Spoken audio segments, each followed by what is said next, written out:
Teman-teman MNJ, perkenalkan saya Nurul Afifah. Saya baru bergabung dengan tim MNJ Consulting. Pagi ini kita mau podcast seperti biasa. Hari ini sama Ibu Jum. Apa kabar Ibu? Alhamdulillah baik Mbak Nurul, selamat bergabung juga di MNG Terima kasih. Consulting, Terima semoga kasih. betah. Amin. Jadi hari ini kita mau bahas apa nih Bu untuk podcast hari ini? Sesuai temanya kita hari ini yaitu pajak penghasilan suami istri yang dimana masing-masing suami istri ini mempunyai penghasilan. Oke, penggabungan pajak penghasilan berarti ya, Iya PPHOP, betul. penggabungan pajak. Betul Mbak Nurul, ini penggabungan penghasilan suami istri. Nah, ini kan saya baru belajar pajak Ibu. Saya tuh kemarin ada sempat baca-baca ada istilah-istilah di kewajiban penghasilan itu Yang suami istri ya ya. suami istri itu ada 4 kan kalau nggak salah bisa ini kah? Oh itu ya Mbak Nurul. Kalau itu ya ada apa nih untuk penggabungan penghasilan suami istri ada 4. Kan biasanya ada di atas tuh Di yang atas, ya di betul. formulir Nah, itu tuh. ini SPT orang pribadi tuh ada 4 biasanya ada Ya. kakak, kepala keluarga, HB artinya hidup terpisah, kalau PH pisah harta, Serta- terus MT memilih terpisah. Oke. Kalau kepala keluarga itu artinya begini Mbak Nurul, bahwa suami istri ini memilih tidak melakukan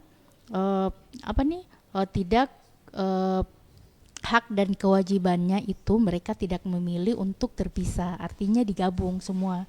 NPWP-nya satu, suami istri punya NPWP, itu pun istri juga punya. Artinya di sini cuma satu NPWP. Jadi otomatis PTKP-nya gabung juga. Artinya PTKP yang Misalnya nih, saya nih dengan saya punya suami, jadinya K1, KI1. KI1. Artinya di sini suami punya penghasilan, saya punya penghasilan, tanggungannya anaknya saya satu.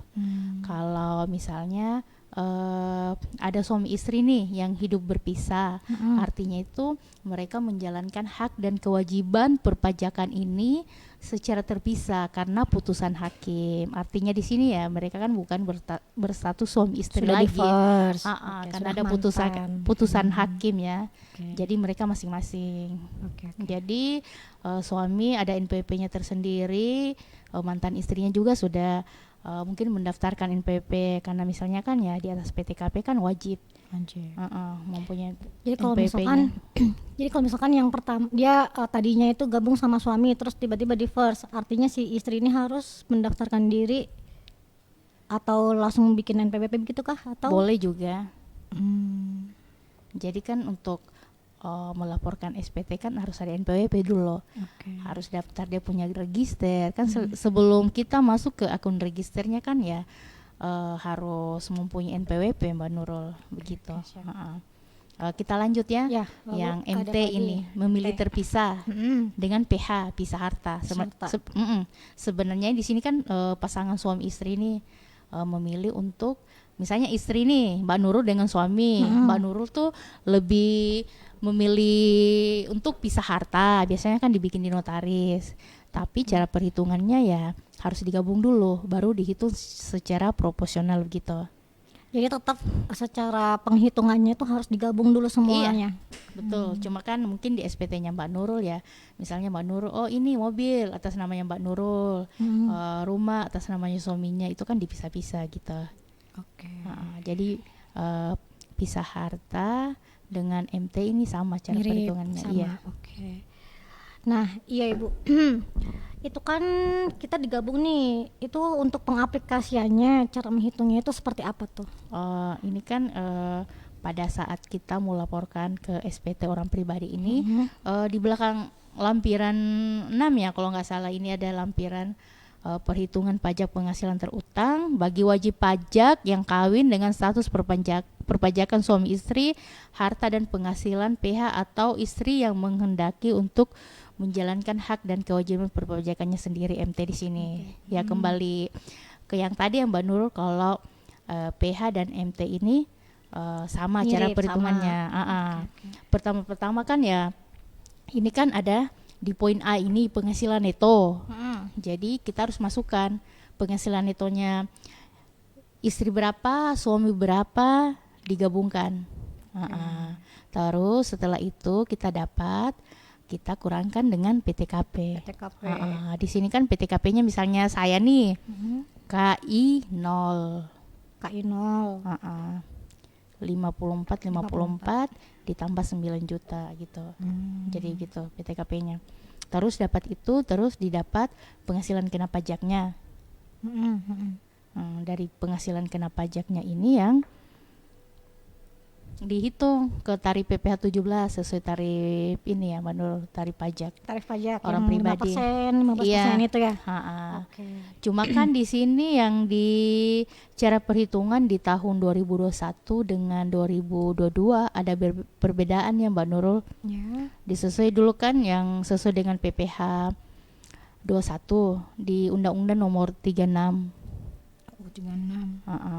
Sekarang kan ada perubahan di Undang-Undang Nomor 7 tahun 2021 yang HPP ini, harmonisasi peraturan perpajakan, bahwasanya sampai dengan dulunya kan 50 juta dikali 5%, sekarang naik menjadi 60%. Artinya di sini ya pemerintah kasih keringanan sedikit ya. Siap. Gitu. Kalau dulu kan ya di angka 60 juta dia sudah kena ini, tarifnya sudah 2 lapis. Jadi 50 dikali 5%, terus 10 jutanya dikali dengan 15%. Tapi kalau yang sekarang ini yang adanya undang-undang harmonisasi perpajakan ini, dia jadinya 60% masih kena 1 lapis saja, 5%. Begitu. Menurut. Artinya lebih longer ya, lebih fleksibel lah kita ininya. Oke. Terus Ibu ini nih, berarti kalau seperti contohnya itu kalau misalkan dalam satu keluarga itu punya masing-masing NPWP nih, saya punya NPWP, suami punya NPWP, terus anak punya NPWP juga, atau anak ini meskipun dia belum punya NPWP tapi dia sudah punya penghasilan, itu bagaimana tuh? Seperti yang tadi Mbak Nur ya, tetap pada prinsipnya pada saat perhitungannya ini harus digabung semua. Misalnya nih saya, contohkan saya aja ya. Kalau saya terus sih, misalnya nih saya statusnya kalau di suami ya, kalau digabungkan kan jadi KI 1. Artinya kawin, istri bekerja, punya penghasilan, terus 1 tanggungan anak. Misalnya nih, nama anak saya Raizel nih, dia anak SD tapi sudah ada penghasilannya. Misalnya jadi model jauh amat ya jadi model ya, jadi Hafiz lah. Jadi Hafiz. Okay. Atau jadi ini apa yang penceramah gitu, apa namanya nih, ini dai cilik. Oh ya, misalnya amin sih. Amin. Misalnya dia punya penghasilan 100 juta nih, otomatis kan digabung. Misalnya contohnya dalam 1 tahun ini suami saya misalnya nih penghasilannya 100 juta, saya 80, anak saya 20 dari penghasilan yang dai tadi ya, otomatis kan jadi 200. Oh, digabung dulu, terus dikurangi PTKP. PTKP-nya juga digabung kah? Iya, digabung juga. Kecuali saya nih dari MNJ digaji begitu, otomatis kalau PTKP-nya saya jadinya TK0 54 aja. Tapi apabila kita menghitung harus digabung semuanya dulu. Didapatlah itu 200 dikurangi PTKP itu dapatnya berapa, sekitar berapa ya, 100 ini ya, kita hitung dulu ya, nggak apa-apa ya Mbak Nurul? Boleh. Mari kita hitung bersama-sama. Kita simulasi dulu ya.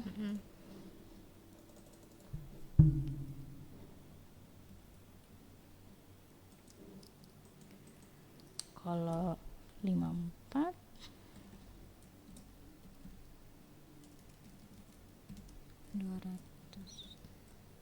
54 tambah 54 juta ini PTKP-nya ya Ibu ya. 117.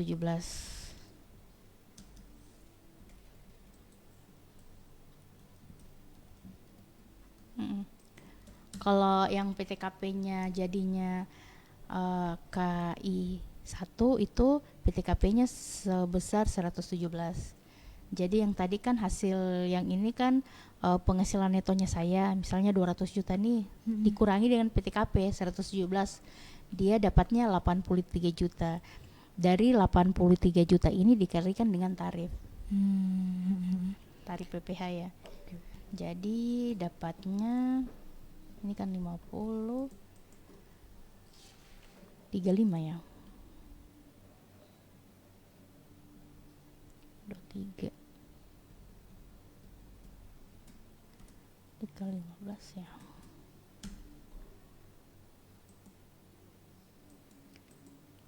Jadi dapatnya sekitar pajak terutangnya saya 3 jutaan.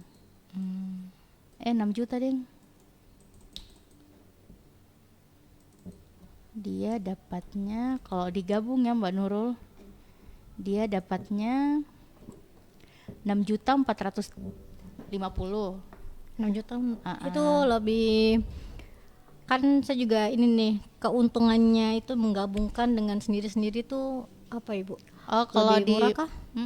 Kalau dihitung secara proporsional sih sama sih. Sama aja hasilnya ya. Karena nanti kan untuk saya pindahkan ke apa nih? Beda lah kalau kita hitung sendiri dengan digabung. Tapi pada saat kita gabung baru pindahkan ke SPT masing-masing kan sama nilainya. Nilainya tetap sama. Kalau kita gabung dulu baru kita pindahkan ke suami SPT. istri sekian, suami sekian. Tapi kalau misalnya hitung satu-satu tanpa digabung terlebih dahulu ya nggak sama lah. Otomatis nggak sama. Hasilnya akan lebih besar yang sendiri-sendiri kan ya? Atau tergantung lihat dia punya penghasilan. Misalnya nih suaminya saya cuma penghasilannya 60 juta lah. Dia punya PTKP-nya saya 63, otomatis kan dia nggak bayar pajak. bayar pajak.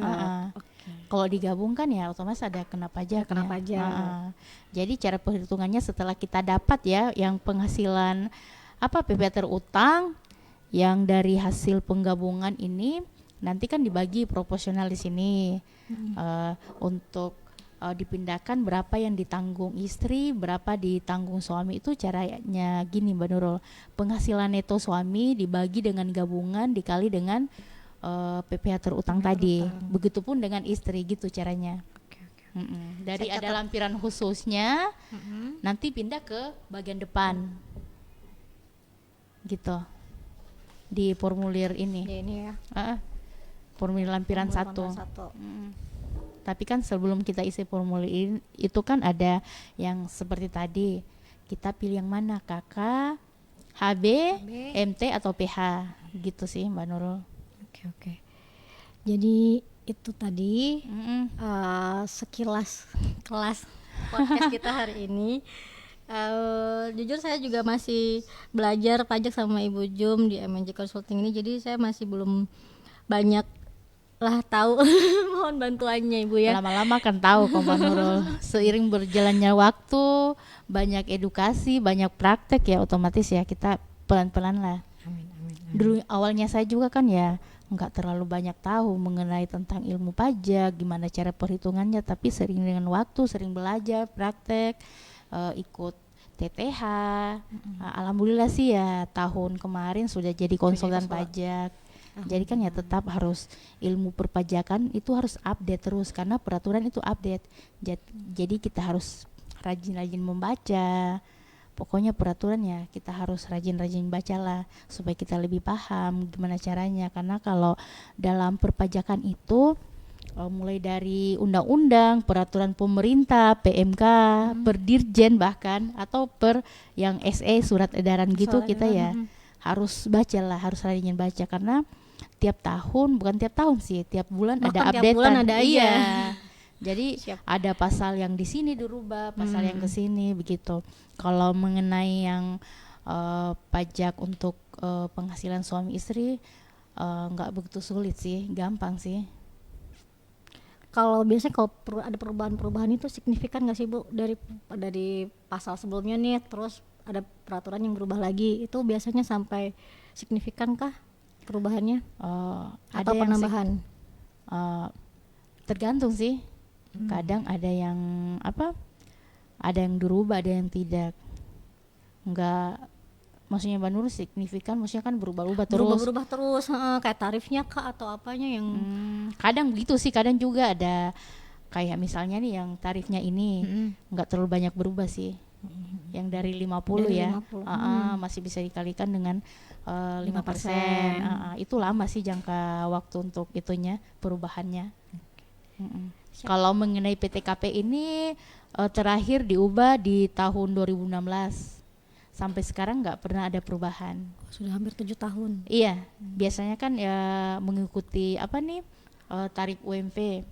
Tapi sekarang kan nggak, alhamdulillah sih nggak, bukan alhamdulillah sih, maksudnya untuk wajib pajak ya mungkin ya lebih ke keadilan ini sih untuk seluruh wajib pajak. Seluruh wajib pajak, biar makin tertib lagi bayar pajak. Iya. Untuk kalau PTKP kan untuk kita kan penghasilan kan nggak mungkin seluruh penghasilan ini kita untuk hitung untuk bayarkan pajaknya. Dikenakan pajak semua. Karena kita kan butuh ada kebutuhan makan, sekolah. Kalau dikenakan pajak semua kan ya wajib pajaknya juga ya mungkin ada yang nggak sanggup bayar. Begitulah. Kan ada kebutuhan lain kan, bukan untuk semata pajak semua. Begitu sih Mbak Nurul. Siap. Saya alhamdulillah hari ini cukup sangat amat tercerahkan mengenai PPHOP pasal 8 yang tadi mengenai ada KK, HBP, HMT. Terima kasih Bu Jum sudah memberikan ilmunya. Itu aja kah? Iya. Terima kasih buat teman-teman MNJ yang masih setia nontonin live kita. Ada tambahan kah Ibu? Itu aja sih.